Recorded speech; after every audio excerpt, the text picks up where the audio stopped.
efetivar a captura desses criminosos. Os 10 réus do caso Baker foram absolvidos no processo criminal. Eu converso agora ao vivo com o repórter Gustavo Pego, que tem as informações. Gustavo, boa noite para você. A absolvição foi por falta de provas? Oi, Carol, boa noite para você, boa noite a todos que nos acompanham. Exatamente, viu? De acordo com o juiz responsável por esse caso, não haviam provas suficientes para que condenassem, então, essas 11 pessoas que foram colocadas como réus pelo Ministério Público. De acordo ainda com o juiz, essa decisão é em relação ao processo criminal, mas o processo civil permanece, né?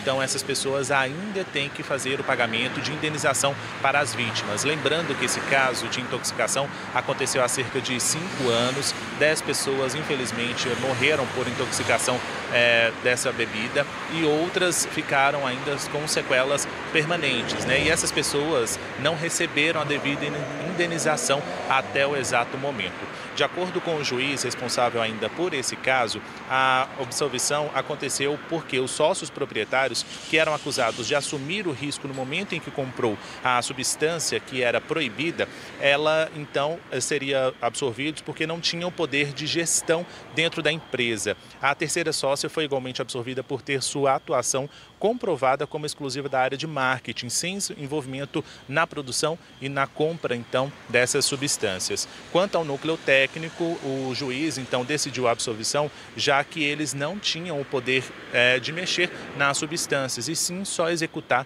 o que era passado. E agora, essas 10 pessoas acabaram, então, sendo absolvidas desses crimes. Agora, volto a lembrar e reforçar que essas pessoas ainda são responsáveis pela indenização que deve ser paga a essas pessoas que tiveram sequelas por conta da ingestão da substância de intoxicação. E o caso ganhou grande repercussão novamente, justamente por conta dos casos registrados em São Paulo. Vale lembrar que são substâncias diferentes, né? Em São Paulo a gente fala do metanol e aqui no caso em Belo Horizonte foi o monoetilenglicol, que acabou vazando na produção dessas cervejas e contaminando essas pessoas que consumiram a bebida aí há cerca de 5 anos atrás. Carol.